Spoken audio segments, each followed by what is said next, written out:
गोड़ लगातानी हम रामेश्वर रुद्रपुरी, खबर रुद्रपुर से। तो चलिए देखिए आज का ताजा अपडेट। सामाजिक न्याय खाली नारा ना हो, ये हर आदमी के अधिकार बा। डॉक्टर वीरेंद्र विश्वकर्मा। लोक जनशक्ति पार्टी की ओर से सामाजिक न्याय और अधिकार सम्मेलन का भइल आयोजन। रवल उनको बता दें कि देवरिया जिला में लोक जन सोशलिस्ट पार्टी LSP के राष्ट्रीय अध्यक्ष माननीय डॉक्टर वीरेंद्र विश्वकर्मा जी के देवरिया जनपद के ग्राम घटैला गाजी लोहरौली में भव्य स्वागत भइल। स्थानीय कार्यकर्ता और आमजन भारी संख्या में शामिल भइले। कार्यक्रम में प्रदेश अध्यक्ष भीम विश्वकर्मा जी, जिलाध्यक्ष श्री हरिश्चंद्र विश्वकर्मा जी के विशेष भूमिका रहल।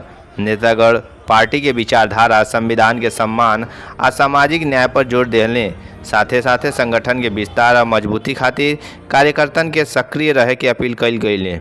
डॉक्टर वीरेंद्र विश्वकर्मा के आगमन से स्थानीय कार्यकर्ता और ग्रामीण समाज में नव उत्साह देखे के मिलल। लोक जन सोशलिस्ट पार्टी की तरफ से देवरिया में सामाजिक न्याय और अधिकार का सम्मेलन भव्य आयोजन कल गई, जहाँ समाज के अलग अलग वर्ग से आए लोग के भारी भीड़ देखे के मिलल। इस सम्मेलन पिछड़ा वर्ग, दलित, गरीब और वंचित समाज के हक, अधिकार और सम्मान के मुद्दा पर केंद्रित रहल। मुख्य अतिथि डॉक्टर वीरेंद्र विश्वकर्मा जी राष्ट्रीय अध्यक्ष रहनी। उ कहनी कि जबले समाज के अंतिम पंक्ति में खड़ा आदमी के न्याय ना मिली तबले असली तरक्की ना हो सकेला। सामाजिक न्याय खाली नारा ना हो, ये हर आदमी के अधिकार बा।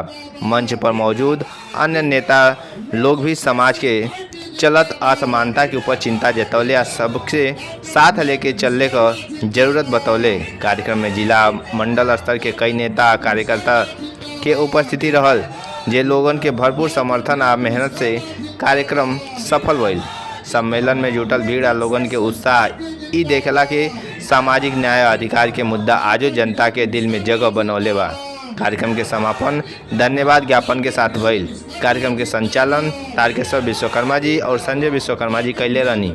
एक कार्यक्रम में बाकेलाल विश्वकर्मा जी, जिलाध्यक्ष कुशीनगर, चांदकृत विश्वकर्मा जी, जिलाध्यक्ष गोरखपुर, जवाहर विश्वकर्मा जी, प्रदेश सचिव, बच्चूलाल कन्नौजिया जी, जिलाध्यक्ष बनारस, भीम विश्वकर्मा जी, प्रदेश अध्यक्ष उत्तर प्रदेश, कैलाश शर्मा उर्फ शेर खां जी, राष्ट्रीय प्रवक्ता, नरेश विश्वकर्मा जी, प्रदेश प्रभारी, दिनेश विश्वकर्मा जी, प्रदेश सचिव, संतोष विश्वकर्मा जी, मंडल अध्यक्ष गोरखपुर, शिव कुमार जी, कुबेर स्थान पडरौना, जामवंत विश्वकर्मा जी, सलेमपुर, हरीश चंद्र विश्वकर्मा जी, जिलाध्यक्ष देवरिया, राहुल विश्वकर्मा जी, महाराजगंज, विजय जुआठा जी, सुरेश विश्वकर्मा जी, जामवंत जी, शिवानंद विश्वकर्मा जी, अध्यक्ष प्राचीन विश्वकर्मा मंदिर समिति रुद्रपुर, विवेकानंद शर्मा जी, उपाध्यक्ष प्राचीन विश्वकर्मा मंदिर समिति रुद्रपुर, नीरज शर्मा जी, उपाध्यक्ष प्राचीन विश्वकर्मा मंदिर रुद्रपुर, शैलेश विश्वकर्मा जी, उपाध्यक्ष प्राचीन विश्वकर्मा मंदिर समिति रुद्रपुर,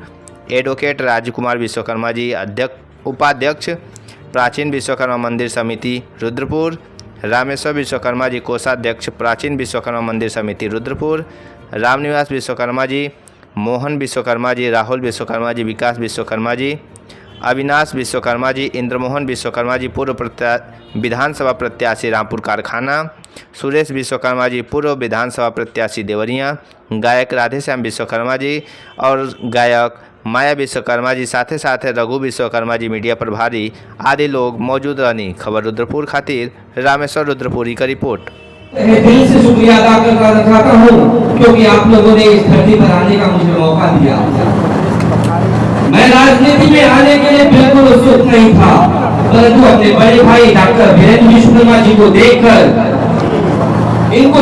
मैंने सीखा कि हमें भी उस शोषित वंचित समाज को आगे बढ़ाने के लिए अगला मुलायम सिंह यादव और कांसी राम जी जो हमारे डॉक्टर वीरेंद्र विश्वकर्मा जी के रूप में है, मैं उनके वजह से इस राजनीति में आया। मेरे काबिल साथियों, आप लोग अपने पीड़ा को इस मंच के माध्यम से शेयर तो कर देते हैं। कभी कभी हम लोग विरोध करते हैं ठाकुर और ब्राह्मणों की, परंतु तरीका अजीब होता है सर।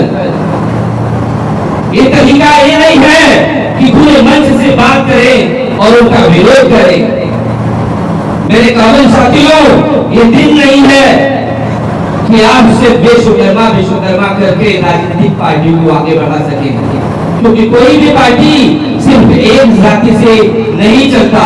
मैं आप सभी लोगों से विनम्र निवेदन करना चाहता हूं कि आप लोग थोड़ा सा इस चीज पर ध्यान जरूर दें, और संचालन करने वाले मैं महोदय से विनम्र निवेदन करना चाहता हूं कि मेरे संचालक महोदय, इस मंच की गरिमा सिर्फ हमारे नेताओं से, केवल पुरुष नेताओं से नहीं होगा। जिस तरीके से हमारे देश का, हमारे समाज का, हमारे घर का संचालन हमारी महिलाओं और पुरुषों दोनों के माध्यम से होता है, इसलिए मैं आपसे विनम्र निवेदन करना चाहता हूं कि अगली बार यदि कोई ऐसी चीज हो, कोई ऐसा कार्यक्रम हो, तो इस मंच पे एक दो भाई मेरे कम हो जाए, लेकिन मेरी बहनें जरूर होनी चाहिए वहां पे। मेरे दोस्तों, हमने गहराई से राजनीति को अभी तक सीखा भी नहीं है। मैं कुछ मुद्दे पर चर्चा कर लेना चाहता हूं। किस ठाकुर और ब्राह्मण की आप बुराई करते हैं, विरोध करते हैं? थोड़ी सी मैं बताऊं, कांग्रेस ने आपके देश में 70 साल शासन किया, तो वह कौन था? एक ब्राह्मण था। आज वो ब्राह्मण जिसको चाहता है सत्ता में ला देता है, परंतु हम मंच पे आकर खड़े होकर उसकी बुराई करते हैं। करिए विरोध, इसलिए विरोध करिए कि हमारे हक को छीना जा रहा है, इसलिए विरोध मत करिए कि हमारे हक को पाने में और भी उत्पन्न हो अवरोध। मेरे काबिल साथियों, मैं वो व्यक्ति हूँ, हमारे मुखिया वो व्यक्ति है जो कांसी राम जी और मुलायम सिंह जी को मानने वाले व्यक्ति हैं। परंतु आप लोग सोचते होंगे, जब ये व्यक्ति सपा के मुखिया और बसपा के मुखिया को मानने वाला व्यक्ति है, तो सपा और बसपा में जाने के बजाय लोग जन सोशलिस्ट पार्टी को बना लिया। मेरे काबिल साथियों, ये वो दिन नहीं है, एक कांसी राम और मुलायम सिंह जी का दिन नहीं है, उनकी विचारधारा उनकी पार्टी में नहीं है।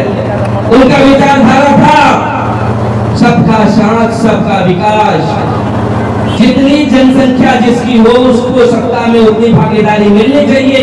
परंतु आज वो चीज अखिलेश और मायावती जी में देखने को नहीं मिल रहा है। आज वही वजह है कि इस मंच पे केवल विश्वकर्मा ही नहीं है, इस मंच पे वो व्यक्ति है मेरे बच्चू लाल कनौजिया जी।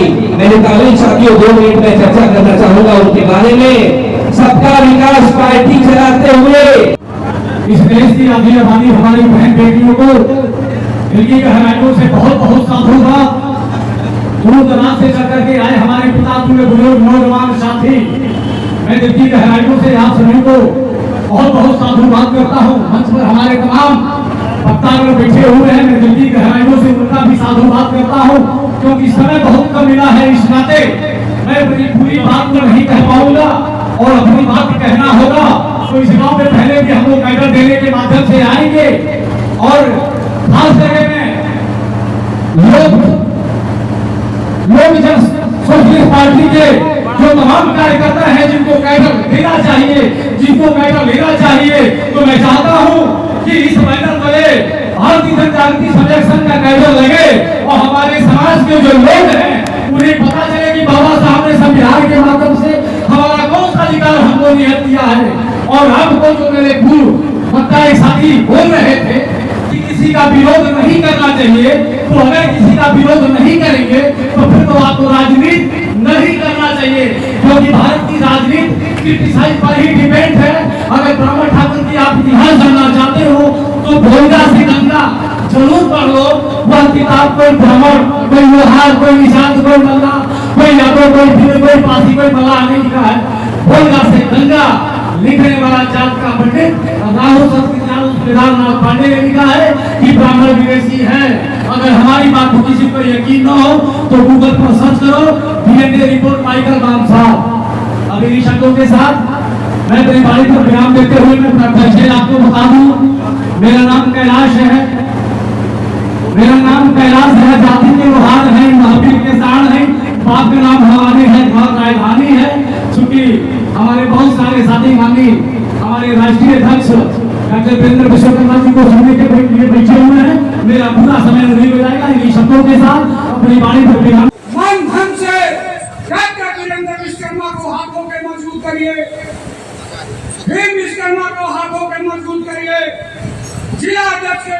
हाथों पे मजबूत करिए। आपके समर्थन से उत्तर प्रदेश की सरकार बनेगी। आप लोग इस चीज को ठान लीजिए। हर जिले जिले में ऐसे रैली हमारे जिला अध्यक्ष कराएं, यही सबसे बड़ा सूचना है। 27 बहुत दूर तक नहीं है, 27 से 1 साल के बाद कार्य चालू हो जाएगा। हम अपना बहुमूल्य वोट जो है किसी को दूसरे को देते थे, आज तक किसी ने हमको मोहरा बनाने का काम किया। आज तक उचित विश्वकर्मा समाज को किसी ने सम्मान नहीं दिया। चारों पार्टी उत्तर प्रदेश में सरकार में रही, विश्वकर्मा समाज का मोहरा बनाने का काम किया। आप लोग साथियों इस चीज को विचार करिए। छोटी छोटी दल ने पार्टी बनाकर अपना हिस्सा प्रदेश में ले लिया। आज जिसके बल पर, हथौड़े के बल पर जो है कि हर चीज बनता है, हथौड़ा है, सरसी है, धन है, ये तीनों चीज जो है कि मेरा कर दुनिया को विकास करता है। सरसी, हथौड़ा और घना, तीनों में पहले कौन बना? तीनों जो है काम का चीज है। अगर लोहारों का हथौड़ा फट जाएगा तो देश में सरकार हिल जाएगी। कोई इसमें दो राय नहीं है। आप लोग एकजुट होकर ऐसा प्रदेश में हुंकार लगाइए। बैठी हुई सरकार हिल जाएगी। लखनऊ में बैठे हुए रचाया गया है, जिसमें हमारे बहुत सारे समाज के लोग उपस्थित हैं और हमारे जो है वीरेंद्र विश्वकर्मा जी जो पार्टी के राष्ट्रीय अध्यक्ष हैं, आज यहाँ उपस्थित हुए हैं। मैं एक बात कहना चाहूँगा, तमाम लोग हैं जो यहाँ वहाँ बातें कर रहे हैं। जब आप लोग अपनी नेता की बात को सुनेंगे नहीं, जब आप लोग अपने नेता की बात सुनोगे नहीं, जब उस बात को समझोगे नहीं, तो इस देश के अंदर अपना हक और अधिकार नहीं पा सकते हो। साथियों, यह देश आपका है, यह देश आपका है। विश्वकर्मा समाज में विश्वकर्मा भगवान हुए, जिन्होंने इस देश के विकास में अपना योगदान दिया, ऐसा इतिहास में मिलता है। उनके वंशज होते हुए भी आज आपको हर तरह से पिछड़ा गया है। आज राजनीति में आपकी कोई भूमिका नहीं है। आप लोग की कहीं हिस्सेदारी नहीं मिल रही है, न आपके साथ न्याय हो रहा है, न आपको बच्चों की शिक्षा मिल रही है, न आपके साथ काम धंधे का कोई जो है व्यवस्था है। तो अगर हम इस देश में रहते हैं साथियों, तो हमें इस देश के अंदर काम धंधा चाहिए, रोजी रोजगार चाहिए, बच्चों को पढ़ाई लिखाई के लिए। सोचने की बात है, कहने की बात नहीं है। मैं काफी दिनों से इस विषय पर चर्चा करता हूँ और सोचता हूँ, कहता हूँ, जितने लोग आज यहाँ जुटे हैं, इसके दुगुना तीन गुना हमारा समाज अभी जुड़ सकता है और आंखों के सामने ये कमियां हैं और उस कमी को दूर नहीं किया जा रहा। जितने मेरे अधिकारीगण बैठे हैं, जितने मेरे वक्तागण बैठे हैं, लाख कोशिश करें कि सारे हम लोग का समाज एक मंच पर आवे। यहाँ विघटन में बटा हुआ है, एक ही जिला में चर्चा जिला अध्यक्ष है। ये सोचने की बात है, एक जिला में हमारे 4 जिला अध्यक्ष हैं। क्यों भाई? कोई व्यक्ति कहीं किसी बटा है, कोई कहीं बटा है, कोई कहीं बटा है। ये हमारे अंदर कमी है, ये हम उनकी सहयोग नहीं करते हैं, उनकी सहयोग मैं नहीं लेता हूँ। आपसी द्वेष और घृणा कारण हम दूसरों की बात क्यों करें? हमारे अपने अंदर जो कमी है उसको बहुत जल्द दूर करने की जरूरत है। जब वो कमी दूर करेंगे, भाई साहब, हम लोग विश्वकर्मा भगवान जी के 5 पुत्र हैं। यदि 5 पुत्र किसी सोर्सों में से इकट्ठा हो जाएंगे, हमें किसी का वोट की जरूरत नहीं पड़ेगा। हमारा ये लमसम 12% वोट है। हम इसी से हम केंद्र और राज्य में अच्छी सरकारें बना सकते हैं। विश्वकर्मा जी आपके दुख और सुख में शरीक हो सकते हैं, तो बगल का जिला महाराजगंज जिले से फिर राहुल शर्मा आपके बीच में क्यों नहीं आ सकता? कुछ लोग कहते हैं एक पार्टी खाली लोहारों की पार्टी है। ये मेरे सम्मानित साथियों, ये केवल लोहारों की पार्टी नहीं है, एक गुजरात शोषितों की पार्टी है। चाहे बढ़ई हो, चाहे लोहार हो, चाहे खसेरा हो, चाहे खटेरा हो, चाहे निषाद हो, धोबी हो, चमार हो, पासी हो, दाढ़ी हो, मध्यसिया हो, तेली हो, तमोली हो, उसकी पार्टी। हमें नहीं कहना है कि वीरेंद्र विश्वकर्मा केवल विश्वकर्मा समाज के लिए लड़ाई लड़ने का काम करते हैं। वीरेंद्र विश्वकर्मा रास्ते में आ रहे थे, एक पाल समाज के ऊपर अत्याचार हुआ। वीरेंद्र विश्वकर्मा ने कप्तान से बात किया और उस अपराधी को जेल पहुंचाने का काम किया। आपके बीच में आए हैं यह बताने के लिए कि हमारी कभी सामाजिक भागीदारी नहीं है।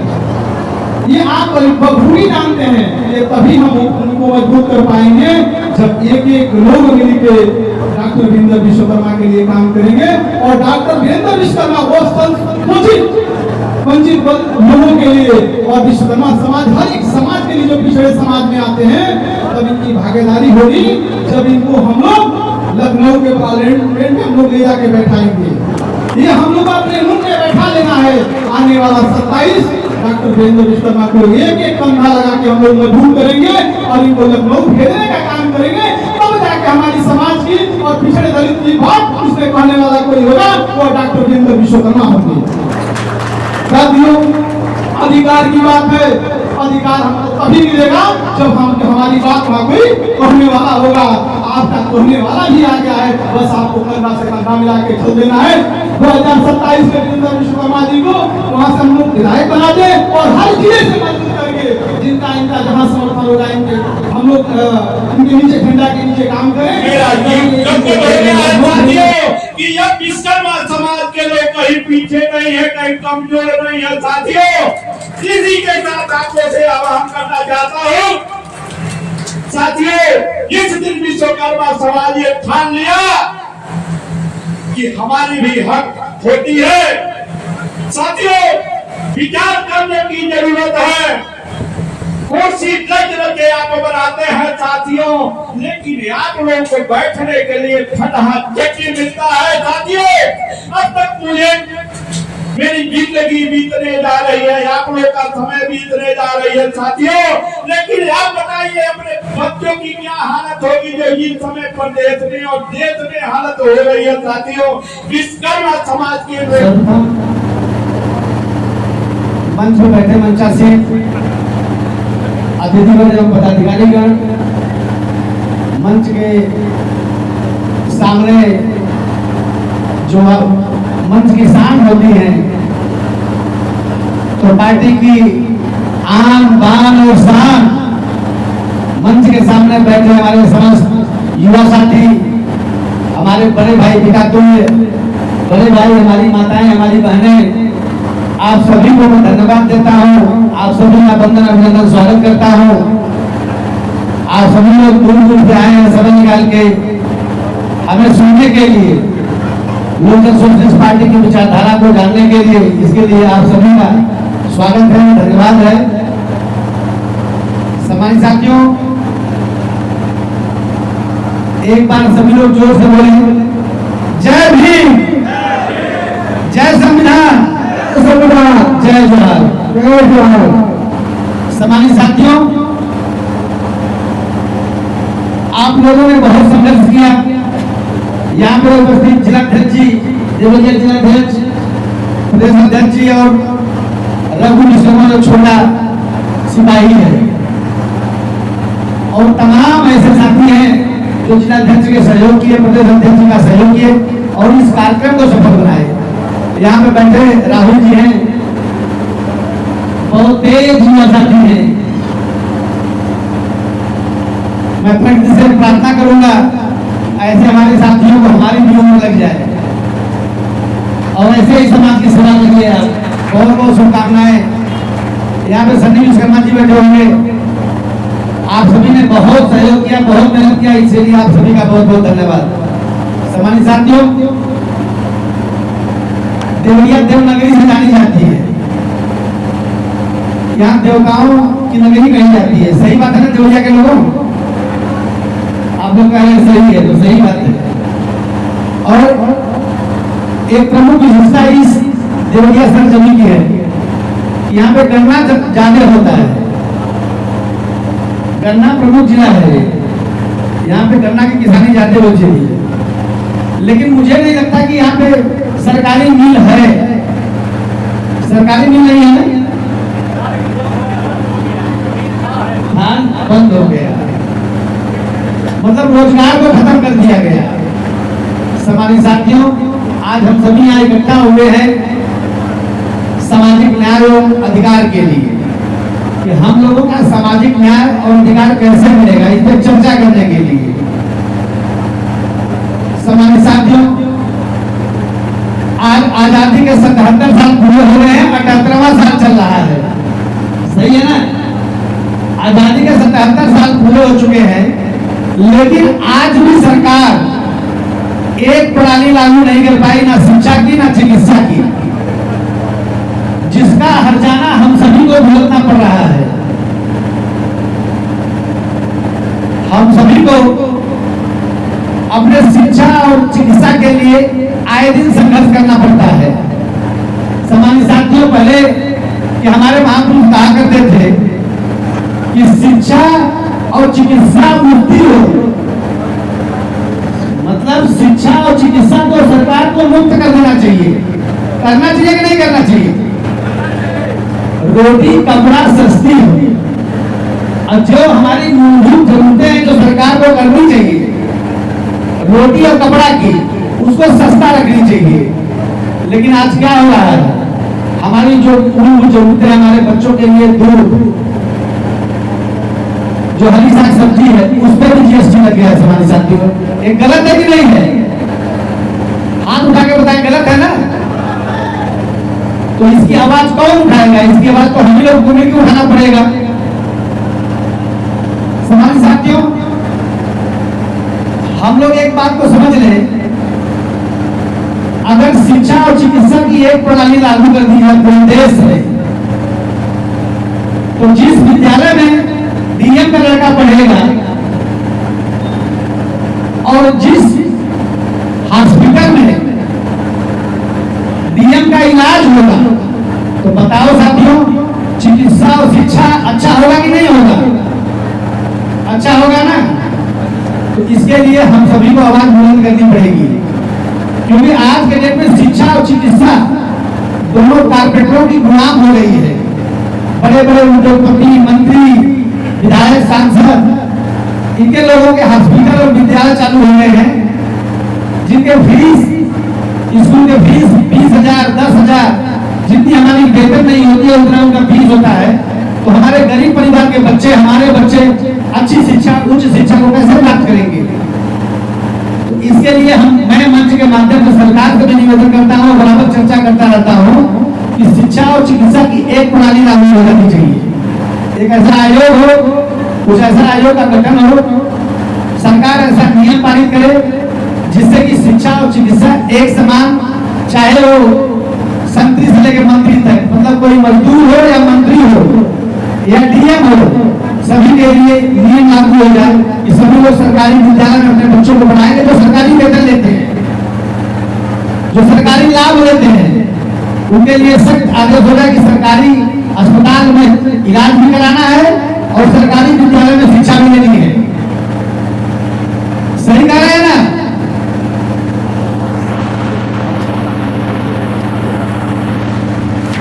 सही कह रहे हैं ना? सम्मानित हमारे युवा साथी बोले सही है कि गलत है? तो यही चीज होगा जब सोशलिस्ट पार्टी सरकार में आएगी, तो यही पालित करेगी सम्मानित साथियों, जिससे सभी को न्याय मिलेगा, जिससे सभी को शिक्षा मिलेगा, सभी को चिकित्सा मिलेगा। जो आज 5 लाख आयुष्मान कार्ड के तहत दिया जाता है, तो सम्मानित साथी बताइए, ये हमारे गरीब परिवार के लिए अच्छी इलाज मिलती है, डॉक्टरों को व्यवसाय मिलता है। अगर आपका 10,000 का इलाज होता है तो 5 से 5 लाख गायब होता है कि नहीं? तो इससे धनी और कौन हो रहा है? डॉक्टर हो रहे हैं, बड़े बड़े अस्पताल वाले हो रहे हैं। तो इसके लिए इन सबकी भी आवाज हम लोगों को उठानी है। और जब आप लोग मिलकर अपनी ताकत को इकट्ठा करके एकजुट करके लोक जन सोशलिस्ट पार्टी की सरकार बनाएंगे तो उस दिन ये नियम लागू कराएंगे हम सब, क्योंकि तब हम लोग सदन में ताकत के साथ आवाज उठा सकते हैं। जब सरकार में रहेंगे तो अपनी जो हमारी सरकार की नीति है, विचारधारा है, उसको हम लोग लागू करा सकते हैं। करा सकते हैं कि नहीं करा सकते? सम्मानित साथियों,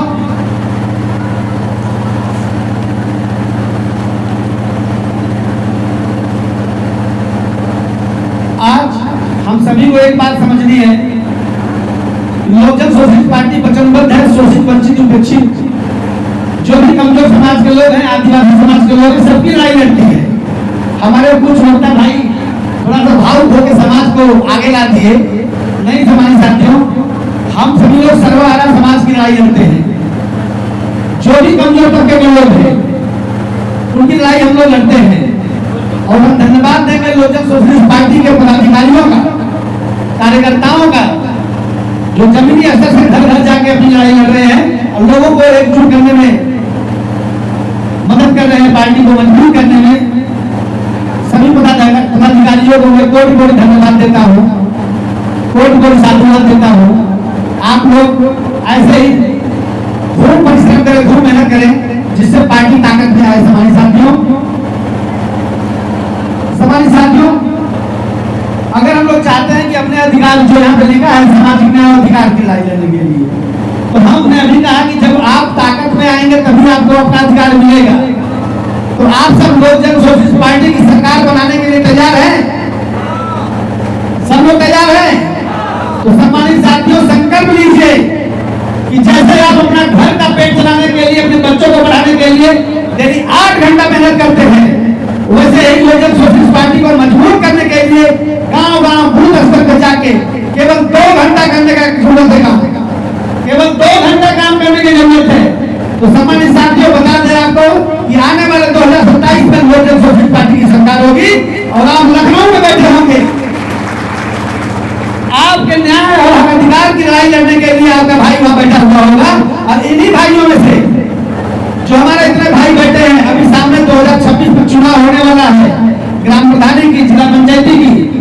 तो जिला, मैं चाहूंगा कि जिला पंचायत और ग्राम प्रधानी में लोक जन सोशलिस्ट पार्टी की बड़ी भूमिका होनी चाहिए। जो भाई जिनकी विचारधाराएं अच्छी हैं, जो कमजोर छोटे तबके के लोगों की, गरीब लोगों की, असहाय लोगों की लड़ाई लड़ते हैं, उनका आप लोग मजबूती से सहयोग करके उनको प्रधान बनाइए, जिला पंचायत सदस्य बनाइए और लोक जन सोशलिस्ट पार्टी में भागीदारी सुनिश्चित करिए। हमारे साथियों, आपकी लोक जन सोशलिस्ट पार्टी है, समाज की लोक जन सोशलिस्ट पार्टी है, आप सभी की पार्टी है। तो इसमें जब तक आप सभी लोग अपनी अपनी भूमिका, अपनी अपनी भागीदारी सुनिश्चित नहीं करेंगे, तब तक पार्टी मजबूत नहीं कर पाएंगे। हमारे साथियों, और अभी आप लोगों ने प्रॉमिस किया है कि लोक जन सोशलिस्ट पार्टी की 2027 में आप सब सरकार बनाएंगे और सरकार बना के आप लोग निर्णय एक रास्ता तय करेंगे जिसमें आपका कोई हक अधिकार छीन नहीं सकता। सम्मानित साथियों, आप समझिए कि यदि आपकी सरकार होगी तो क्या कोई आपका अधिकार छीन सकता है? क्या कोई छीन सकता है? आज गरीब तबके की लड़ाई लड़ने के लिए थाने पे आप लोगों को धरना देना पड़ता है। आप लोगों को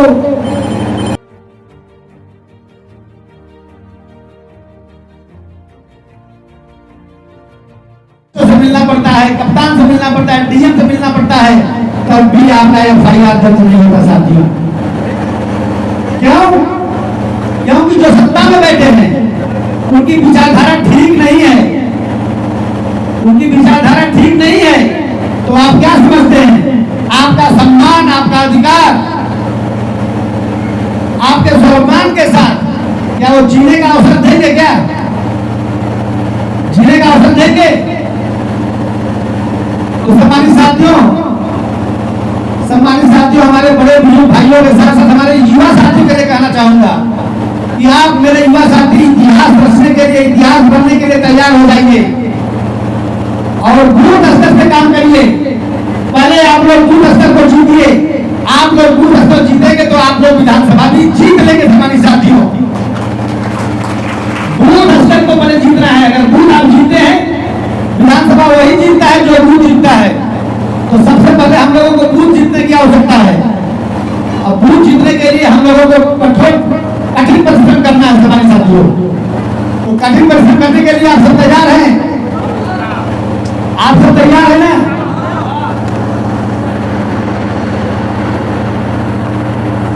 सम्मानित साथियों, बाबा भीमराव अम्बेडकर साहब ने कहा था कि राजनीति सत्ता की वो चाबी है जिससे आपके सारे दुख दर्द दूर किए जा सकते हैं। तो राजनीतिक चेतना आप लोग अपने लोगों के बीच में डालिए और राजनीति को मजबूत करिए। जब तक आप सत्ता में नहीं आएंगे तब तक आप अपने हक अधिकार को नहीं बचा पाएंगे। हमारे साथियों, कितना भी सड़क पर लड़ते रहे हम लोग, कितना भी हल्ला करते रहे, कितने भी धरने देते रहे, इतिहास के बाद आप देखिए रोज क्या हो रहा है, आए दिन हो रहा है काम। लेकिन न्याय तो हमारे लोग, गरीब लोगों से, हमारे परिवार के लोगों से कोसों दूर होता जा रहा है। हमारे साथियों,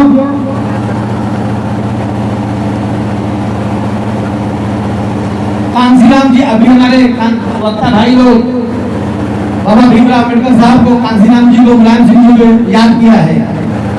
हमारे साथियों, कांसीराम जी कहा करते थे कि बूढ़े लोग इसे नहीं चलाते और जिंदा लोग इसे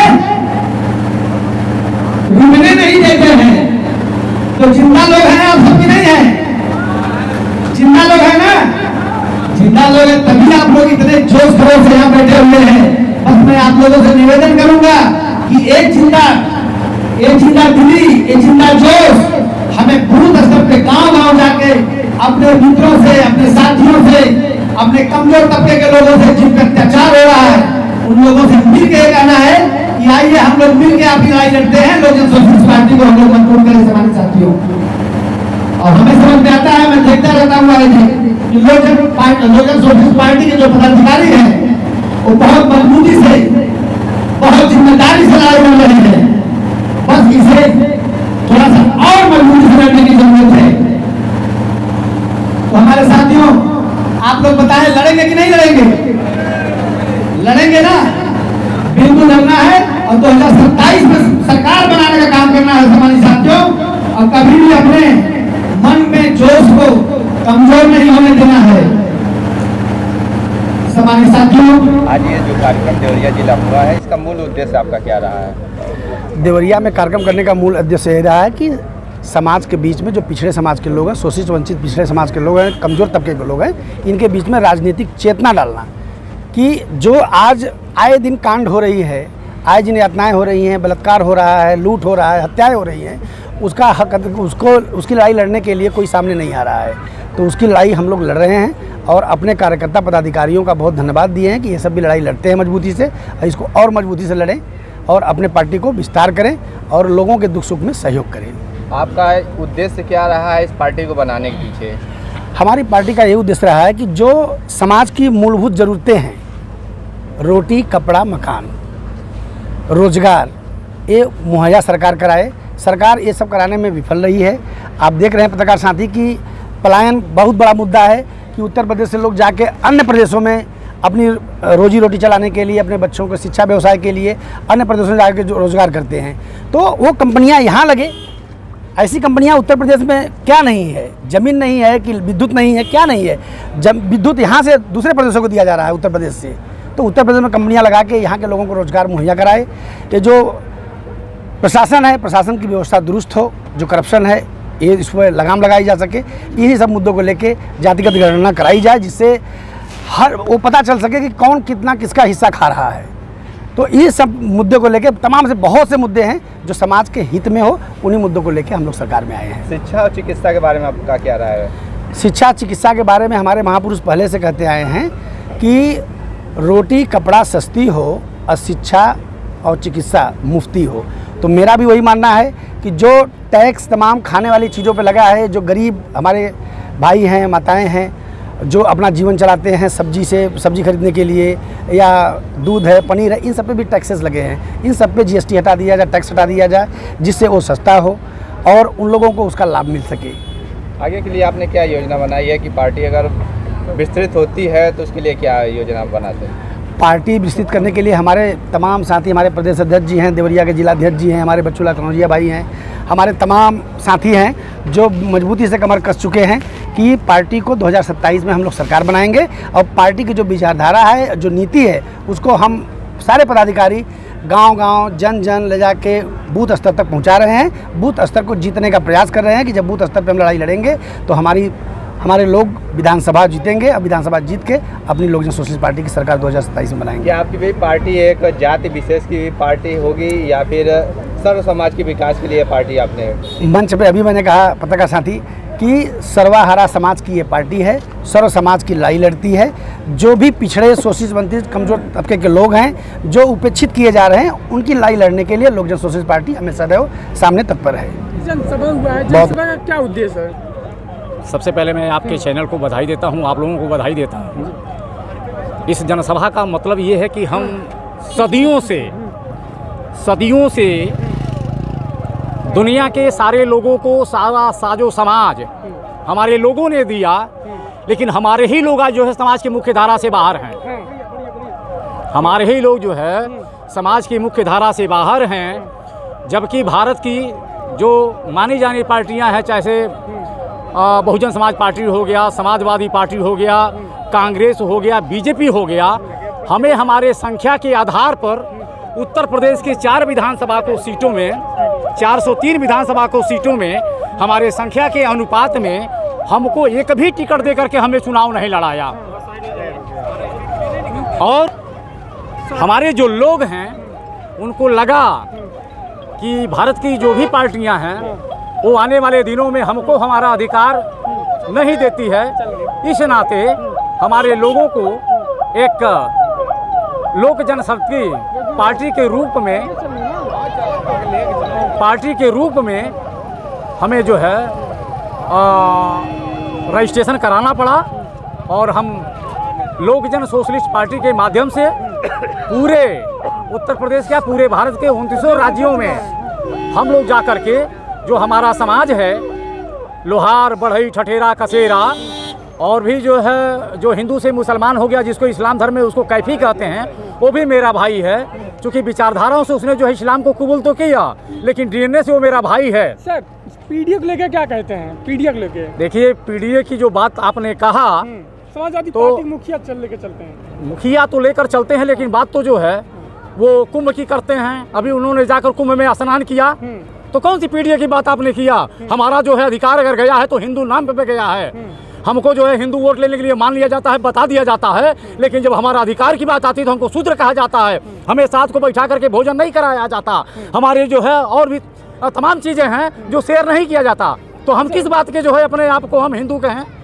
2027 का चुनाव आ रहा है, इस दौरान पे उत्तर प्रदेश में जातिवाद खूब फैला, जैसे इटावा वाला कांड हुआ जी, क्या कहेंगे उसको? देखिए, वो जो भी हुआ, हम सभी लोग शूद्र हैं। हम भारत के जो SC ST OBC हैं, हम शूद्र हैं, और शूद्र का मतलब होता है भारत का मूल निवासी। तो हम मूल निवासी हैं और ये विदेशी लोग हैं जो आकर के हमारे देश में आक्रमण करके और हमें लोगों को जो है हिंदू के नाम पर हमारा शोषण कर रहे हैं। अच्छा, जैसा कि आप कभी सरकारी बस से ट्रैवल करते हैं? सरकारी बस से बहुत पहले किया करते थे, लेकिन उसमें लिखा रहता है विधायक जी, सांसद जी, लेकिन कभी विधायक सांसद जी सरकारी बस से क्यों नहीं चलते हैं? अब नहीं चल रहे हैं। वो तो केवल जो है उन लोगों को लाभ पहुंचाने के लिए, चूंकि मशीनरी में वो बैठे हैं, मशीनरी में वो बैठे हुए हैं, तो अपने लिए सारी व्यवस्था बनाए। हमारी आपके लिए कौन सी व्यवस्था है? आज जो है पूरे प्रदेश में जो है 5000 स्कूल इस प्रदेश में बंद किए जा रहे हैं। इससे मतलब हो रहा है कि जो पिछले 5000 सालों की जो व्यवस्था थी, जो हमारे लोगों को शिक्षा से वंचित रखा गया, पुनः वो उसी चीज़ को लागू करना चाहते हैं, ताकि हमारे जो SC ST OBC के जो लोग हैं उनको शिक्षा ना मिले, क्योंकि शिक्षा मिलेगा तो हम अधिकार मांगेंगे और अधिकार ये सरकार देना नहीं चाहती है। जाति जनगणना को लेकर क्या कहेंगे आखिरी सवाल? जाति जनगणना होना चाहिए। जाति जनगणना होगा तभी तो पता चलेगा कि हमारे समाज के लोगों का क्या हिस्सेदारी है। कैसे पता चलेगा? बहुत से लोग शर्मा लिखते हैं, मैथिल लिखते हैं, क्या कहेंगे अपने जो आपके समाज विश्वकर्मा लोग हैं, उन्हें अलग अलग टाइटल लगाते हैं? देखिए, इसका जो है अलग से हम विश्वकर्मा समाज के लोगों का जो है एक जनगणना कराना होगा, जिसमें जो वो 5 हमारे जो भाई हैं वो किस रूप में किन किन जगहों पे हैं। जैसे आपको बता दूं कि बिंदेश्वरी प्रसाद मंडल जो आर्टिकल 340 मंडल कमीशन को लेकर के पूरे देश में घूम घूम करके उन्होंने 3743 जातियों को खोजा, जिनको जो है मंडल कमीशन में उनका अधिकार दिया गया। तो उसी तरह से हमारे जो समाज के लोग हैं उनका भी जो जाति जनगणना अलग से कराया जाए, ताकि पता चले कि हमारे लोग किस रूप में किस लोकेशन पे किस जगह हैं। जी बहुत बहुत धन्यवाद। क्या पड़ेगा? मेरा शुभ नाम है कैलाश विश्वकर्मा और शेर खान कहते हैं। Audio Jungle.